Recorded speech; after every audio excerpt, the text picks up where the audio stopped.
Motive था वो ये नहीं था कि मैं उनको वहां ले जाके स्ट्रांगली धम्म सिखा दूं और वापस आए और धम्म के एकदम ज्ञानी बन जाए और सबको धम्म बांटने लगे। वो हो नहीं सकता।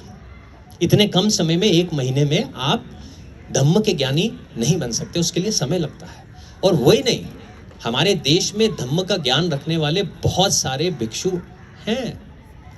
मैं यहाँ पर इनको वहां इसलिए लेकर गया कि एक बार एक बुद्धिस्ट इंसान का डिसिप्लिन क्या होता है, उसके कर्तव्य क्या होते हैं, भिक्षु का सम्मान क्या होता है, वो वहां जाकर आप सीखना है आपने, वो सीखिए, वो देखिए। जब आप खुद चिवर पहनकर चलेंगे और लोग आपके चरणों पे नतमस्तक होंगे, तब आपको समझ में आएगा कि इस चिवर जो उन्होंने पहना उसकी वैल्यू क्या है, और उन्होंने वो देखा और अनुभव किया। ये बहुत अजीब सी बात है। मुझे नहीं लगता कि भारत में ऐसा पहले कभी हुआ होगा कि जब सब लोग वहां से जा रहे थे।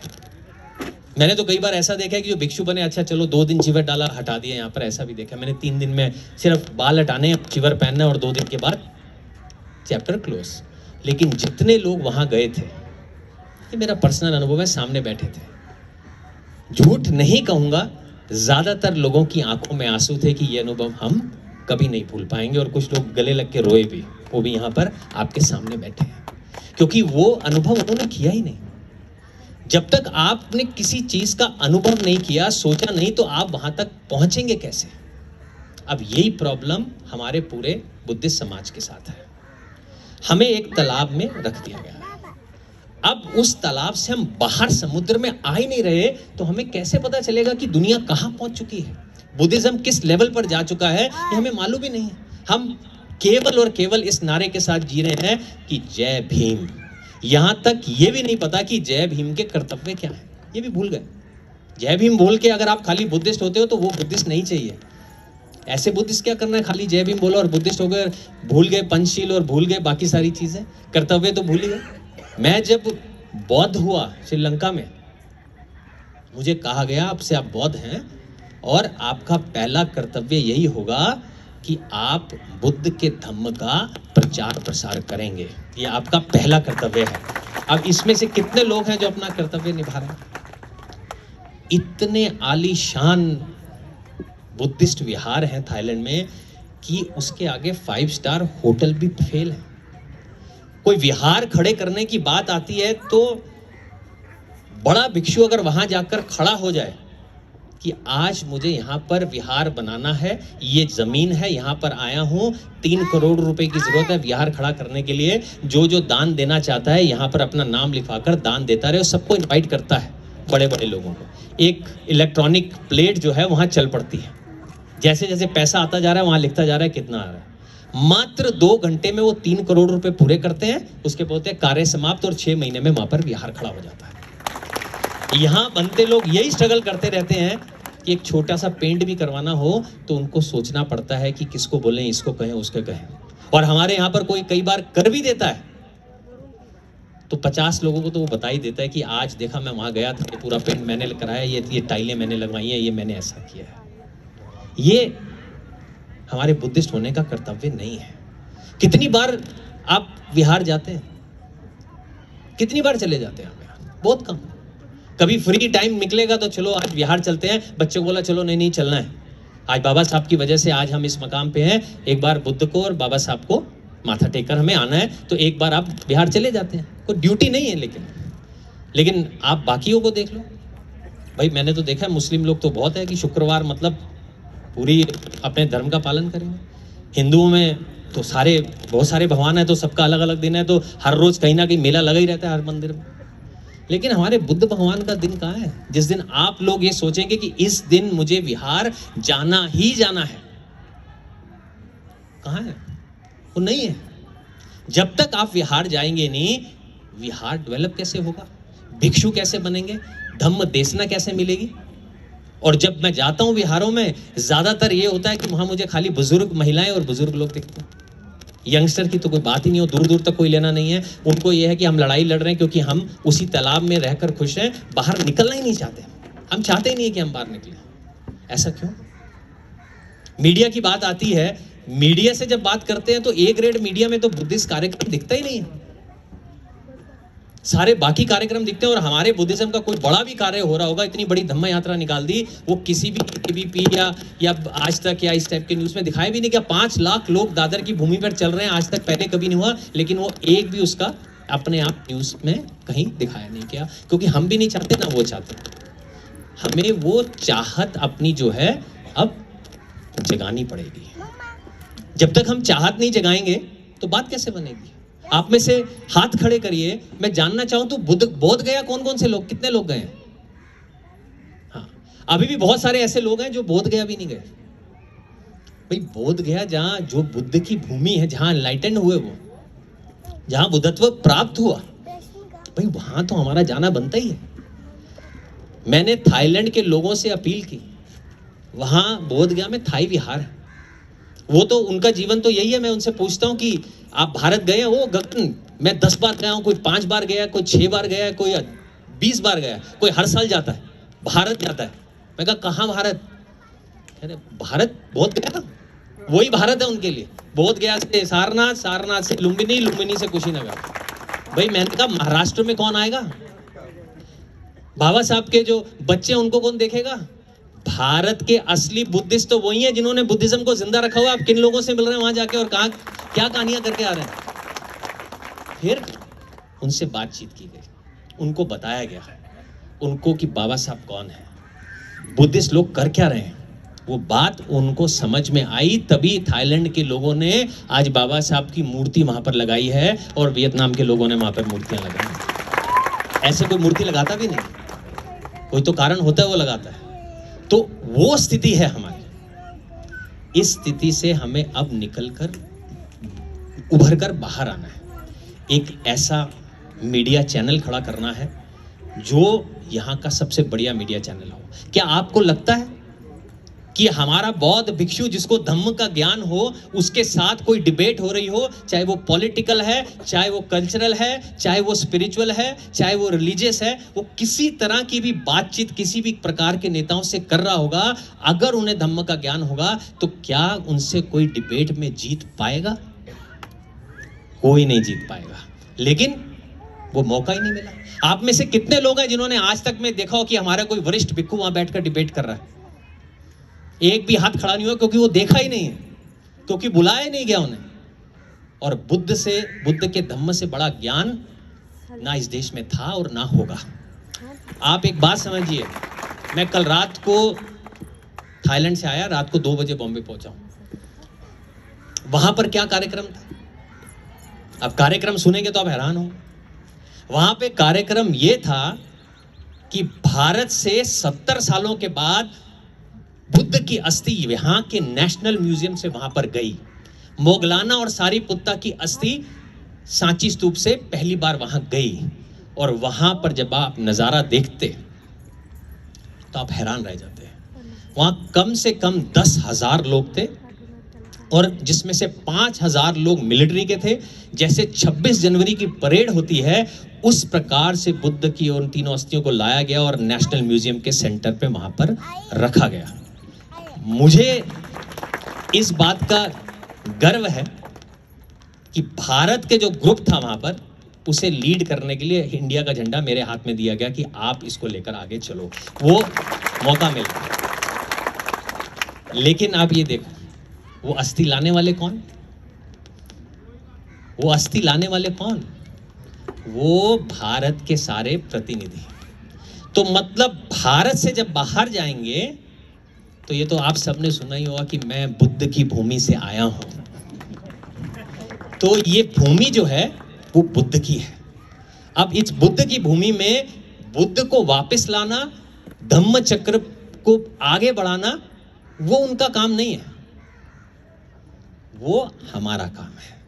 वो आपका काम है कि आप जो है अपने भिक्षुओं को कहें कि प्लीज हर सुबह जो है अपने विहार से निकलकर पिंडपात के लिए आप लोग आइए। हम वहां पर आपका इंतजार करेंगे कि कहीं ना कोई पुण्य प्राप्त कर ले, ताकि हम आपको कुछ भिक्षा दे सकें, ताकि कोई पुण्य प्राप्त हो सके। ये नहीं कि आज हमारे घर के वहां पर इवेंट है, आज इसका जन्मदिन है, आज इसका मरण दिन है, आप आइएगा, हम आपको वहां पर भिक्षा देना चाहते हैं। फिर बंते जी उठ के जाते हैं, पता है कि यहाँ पे पक्का मिलेगी। भाई ऐसा क्यों नहीं है कि वो सुबह वहाँ पर चक्कर काटें और वहाँ पर उनको हर रोज उपासक उनका इंतजार कर रहे हैं और उनको भिक्षा दें। मैं तो थाईलैंड में भिक्षु रहा तो बहुत अजीब लगा। मैंने बताया, ये अपना शेयर किया जो मैं भूल ही नहीं पाता। मुझे कहा कि सुबह 6:30 बजे आप तैयार होइए और भिक्षा मांगने जाइए, ये ट्रेडिशन है। पहले दिन भिक्षु था, 6:30 बजे बैंकॉक, हाईटेक सिटी। मैंने कहा कि 6:30 बजे भिक्षा देंगे? भारत के बहुत सारे लोग वहाँ भिक्षा तो नहीं, मसाज कराने जरूर जाते होंगे। तो मैंने कहा 6:30 बजे कोई भिक्षा देगा? कहते आप चलिए। और मैं बाहर जाता हूं तो 250 लोग कतार में लाइन बनाकर विहार के बाहर खड़े थे। उनको मालूम चला था कि भारत से एक एक्टर आकर, जिसने बुद्ध का रोल किया है, वो भिक्षा मांगने आया है और बुद्ध को वापस बुद्ध भूमि में लेकर जाना चाहता है। बूढ़े बूढ़े लोग, बुजुर्ग लोग वहां पर कतार में खड़े थे। आज ये जो आप मूर्तियां देख रहे हैं ना, ये मूर्तियां ऐसा नहीं है कि मैं किसी दुकानों से उठा के ले आया हूं कि आइए जी आप दान दे दीजिए, हाँ जी फोन किया, हाँ मेरे को एक मूर्ति भेजना, उन्होंने मूर्ति भेज दी। ये मूर्तियां ऐसे नहीं आई। लोग व्हील चेयर पे, 90 साल के व्हील चेयर पे मूर्ति मंगवाकर कांपते हुए हाथों से हाथ रख रहे हैं कि भाई इसे आप बुद्ध की भूमि पे ले जाइए। और मैं धन्यवाद करता हूं कि बुद्ध को कि उन्होंने ये धम्म हमें दिया। उस श्रद्धा के साथ ये मूर्तियां आई हैं और हर मूर्ति के नीचे और पीछे जिन्होंने दिया है कोई ना कोई एक अच्छा सेंटेंस और अपना नाम लिखा है कि हम दे रहे हैं। और वो बहुत खुश हैं कि भारत की भूमि पर आज बुद्ध की मूर्ति जा रही है, जगह जगह स्थापित होगी, विहारों में स्थापित होगी। विहार की बात करते हैं तो मैं तो श्रीलंका में बुद्धिस्ट बना, वियतनाम में घूमा, मैं चाइना में घूमा, मैं म्यांमार में घूमा, मैं थाईलैंड में घूमा। मैंने तो वहाँ विहार देखे। और जब मैं भारत में आया तो कहते भारत के विहार देखते। मैं भारत के विहार में आया तो मैं कमरे में चला गया और कह रहे विहार है। एक कमरा है, उसमें बुद्ध की मूर्ति है, बाबा साहब की मूर्ति है, अशोक जी की सम्राट अशोक की फोटो है और वो 2-3 फोटो सामने पड़ी है और मूर्ति पड़ी है और ये विहार है, यहाँ पे आप प्रेयर करिए। क्या हमारा स्तर अब वही रह गया? क्यों नहीं हम विशाल वहां पर वो खड़ा कर सकते विहार? क्योंकि इनिशिएटिव कौन ले? कौन जेब से पैसे निकालकर बंते जी को वहां उनकी पेटी में डाल के आए कि ये विहार अच्छा करे? कौन बिजनेसमैन निकल कर आए कि हाँ वो कहे कि ये इसके लिए आज मैं ये पूरा पेंट मैं करवाता हूँ, या ये टाइलें मैं लगवाता हूँ, या इसको आलिशान करो, एसी लगवाता हूँ, मैं ये करता हूँ, विहार बढ़िया होना चाहिए, चमकता होना चाहिए? कौन निकल गया था? कोई नहीं। इन मूर्तियों के लिए, कस्टम के लिए बहुत सारे लोगों ने मुझसे लड़ाइयाँ की हैं कि हमें चाहिए ये कस्टम, ऐसा मैं दे देता हूँ, ये कर देता हूँ, लेकिन हजारों मूर्तियां बांट दी। एक भी आदमी मेरे पास ऐसा नहीं आया जिसने कहा हो कि गगन जी एक विहार है मेरे वहां पर, आप उनको बताइएगा नहीं, उनके पास इतना खर्चा नहीं, लेकिन मूर्ति नहीं है, ये लीजिए कस्टम टैक्स के पैसे हम आपको दे देते हैं, आप ये मूर्ति मेरी तरफ से उनको दे दीजिए। एक भी आदमी नहीं आया मेरे पास। इतनी हजारों मूर्तियां बांट दी हैं लेकिन कोई आया नहीं है कि मैं मेरी तरफ से वहां दे दो। उनको अपनी पड़ी है। वो कब हम जागेंगे? आपने कभी राह में तो आप चलते होगे, चलते चलते कई बार कोई मांगने वाला भी मिल जाता है। कई बार ऐसा भी होता है कि हम कुछ खा रहे होते हैं या पी रहे होते हैं, पानी पी रहे होते हैं, तो एक खिड़की में से बच्चा सा नॉक करता है और वो कहता है कि भैया पानी दे दो ना। तो कई बार आप वहाँ पी रहे होते हो तो वही दे देते हो, फल होता है तो वो दे देते हो, आइसक्रीम है तो वो दे देते हो, कुछ भी दे देते हो। जब आप उसको देते हो, आप किसी को कुछ बोलो या ना बोलो, लेकिन उस समय आपके अंतरात्मा जो है, इनर सेल्फ जिसे कहते हैं, एनर्जी जो है वो प्रसन्न हो जाती है। आपको लगता है कि आपने कोई बढ़िया काम आज किया। तो वो जो फीलिंग है उसको कब डेवलप करेंगे? कब हम चाहेंगे कि देना शुरू करें? मैंने एक भिक्षु से पूछा कि मैं चाहता हूं कि मैं बहुत पैसा कमा लूं, मैं बहुत पैसा कमाऊं और बहुत पैसा कमा के मैं बुद्धिज्म का काम और स्ट्रांगली कर पाऊंगा। मैंने कहा मेरे बाल बच्चे नहीं है, पति पत्नी है, 2 लोग हैं बस, तो अब मैं चाहता हूं कि इतना आ जाए कि मैं बहुत अच्छे से जो है लोगों को बांट सकूं। मैं क्या करूं, मुझे आशीर्वाद दो। इसका कोई फॉर्मूला है तो बता दो। कह रहे इसका एक ही फॉर्मूला है। मैं कहा क्या? कहते कल से देना शुरू कर दे। जब देना शुरू करेगा तब तेरे पास धन आना शुरू होगा। तो ये जो पॉलिसी है ये हमें अपनानी पड़ेगी। अगर आप वाकई में चाहते हो कि आप जय भीम वाले हो और जय भीम दिल से बोलते हो, तो अपने कर्तव्यों का पालन तो आपको करना ही पड़ेगा। आज बाबा साहब की मूर्तियां जगह जगह लग रही हैं, इन्होंने बताया। मैं तो मोहन जी को कहूँगा कि हर उस बिहार में मैं जाना चाहता हूँ जिसमें ये मूर्ति गई है, कि वहाँ जाके एक बार चक्कर लगाकर हाथ जोड़ कर आऊँ कि यहाँ पर, और उनको समझा कर आऊँ कि अब आपकी ड्यूटी यहाँ से और बढ़ती है। पुणे के बारे में मैंने बहुत सुना। मैं तो आज बहुत अपने आप को लकी समझता हूँ कि चंद्रशेखर जी और पल्लवी जी, इन दोनों का साथ मुझे यहाँ पर मिला है कि हम कंधे से कंधा मिलाकर आगे बढ़ सकें। तो पुणे में तो हम पूरी कोशिश करेंगे कि कहीं ना कहीं बहुत सारी चीज़ें हम कर पाएँ। बच्चों की, जो मैंने भिक्षु की बात की है, जो भिक्षु बनकर पढ़ाई पूरी करना चाहता है, वो आप कभी भी जब आपको लगे कि हाँ बच्चा है, समर्थ है, असमर्थ है वहाँ पे,